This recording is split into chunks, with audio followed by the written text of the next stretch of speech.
Good afternoon, everyone. So, I am the second reporter for this group, and my topic will be the character and the setting in children's literature. So, as you can see, mag-look akong eyes kay magbasa ko sa akong PPT sa akong PC. So, let's continue. So, character. What is character? So, character is used to mean a person or a personified animal or object. So, common naman sa to nga ang character, ma-divide siya into two.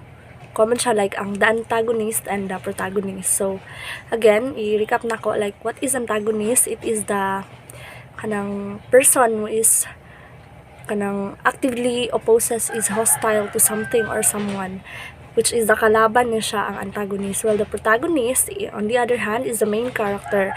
As magdagan ang whole story, siya ang main character dito. As mag-revolve ang story, siya ang main dito nga mabantayan jud nato, which is siya ang the good one, ana ba. So, next one is the character development. So, character development is a collection of features that bring the character to life, inner and outer qualities. So, when we say character development, kay kung ano siya kanang process na siya or execution of creating a fully rounded, complex, and lifelike character ba kanang within your fictional writing with the purpose of making makahatag ka og invest sa audience. Kaya nga no, bisag fictional siya, mura siya og ma-turn into reality ba ana. So that is the character development. So in character, there are 4 types. So the 4 types is round character, dynamic characters, the flat characters, and the static characters. So the first one is the round character. So round character is fully developed in the story, which central characters and the protagonist. So when we say round character, is a deep and layered character in the story. So round characters are interesting to audience because they feel like real people. So audience often feel invested in these characters. Goals, even the success of failures and strengths and weaknesses. So I have my example. I know familiar mo ani, which is the Harry Potter. So example na siya sa round character. Kaya na-develop ang over the course of many books kalang his feelings, even his personality and his history is revealed, right? As we learn more about the family situation, we see how much it affects him as a person. So the next one is a dynamic character.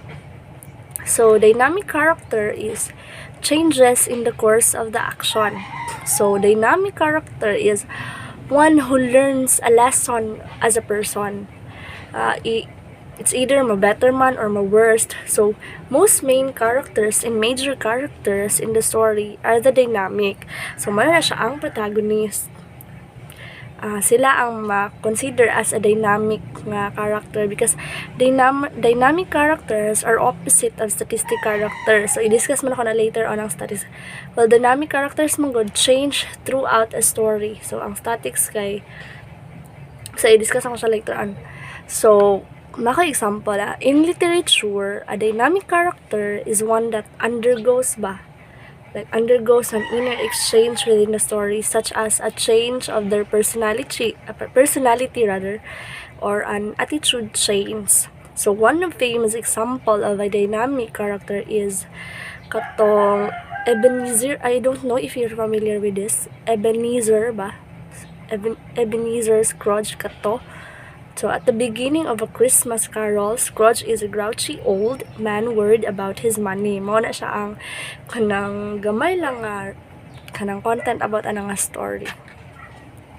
So the next one is the flat character. So flat character are the less important character but essential in the action, which is kanang dili ka siya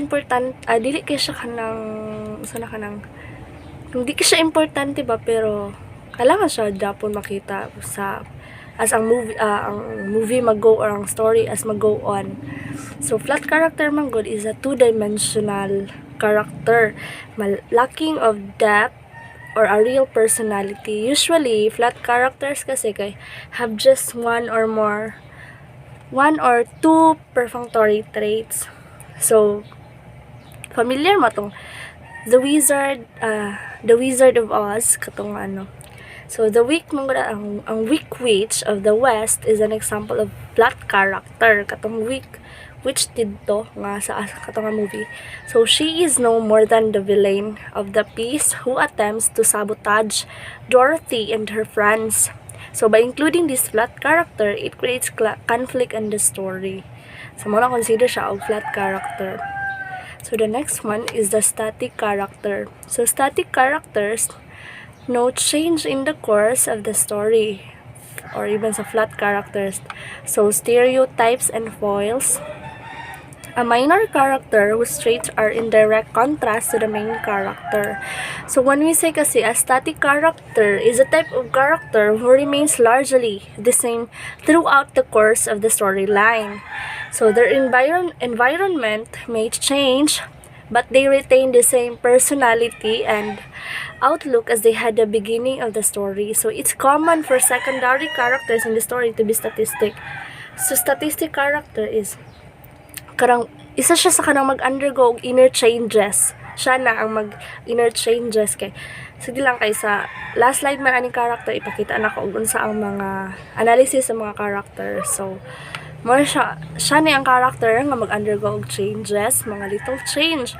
It is character does not develop or grow, such as katong si Sherlock and James Bond, kato siya nga story. So this is the analysis of characterization, as what I've said earlier. Let's go on for the setting. So setting is the time and place where the story occurs. So when we say settings, isa dun na siya sa pinaka-essential sa story. Important siya kaya mag-provide man siya sa reader with context on the time, even sa place and environment that the story takes place in. It is also important because it improves the reader's experience and adds to the story development with plot, mood, and even characters. So let's go on to characteristics of setting. So it can be time identified as past, present, or future. Setting is developed through text or illustration. So settings provide the details which reinforce the plot and characterization. So, syempre, sa isa ka story, kay kanang mabutang dito siya dito o ganang information. So, ihatag nila ang settings but even through sa i-illustrate ba nila or ibutang jud nila dito as detailed ana. So, among para ma-identify sa audience or even sa readers kung asa jud ang exact nga location or unsa ang time or even ang date ana ang muna siya ang characteristics sa setting. So, sa settings na duha ka, it has divided into two. So which is the backdrop setting. So backdrop setting is a secondary importance.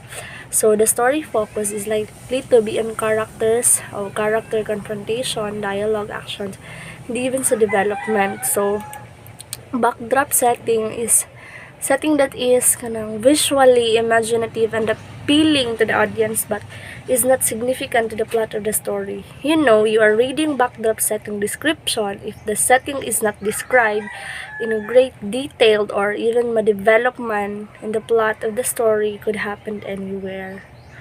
So the next one is the time and place influence action, character, and or even sa theme. So character behave in a given way or place in given way because of time and place. So ano ma-include man Japon siya dito ang the way ang character mag-behave. Di mo na ma-include. So kaya naman siya na detail dito ang place man, di ba? So more than simply geographical location or time period that serves as backdrop to characters' action. Connected man dyan po na sila guduha ang backdrop o katong time and place katong character. So, we give character individual voices to make them feel so real, so that the cast member of our novel don't feel like two-dimensional carbon copies to other. So just like a character, a place in your novel should have its own voice. So in order for themes to emerge from a setting, the story has to, in some ways, rely on its setting. So in other words, the setting and its unique elements should influence the story to the point that the story would be drastically different or might not exist at all. It took a place at a different time or location. So that's all for my report, and I hope you understand.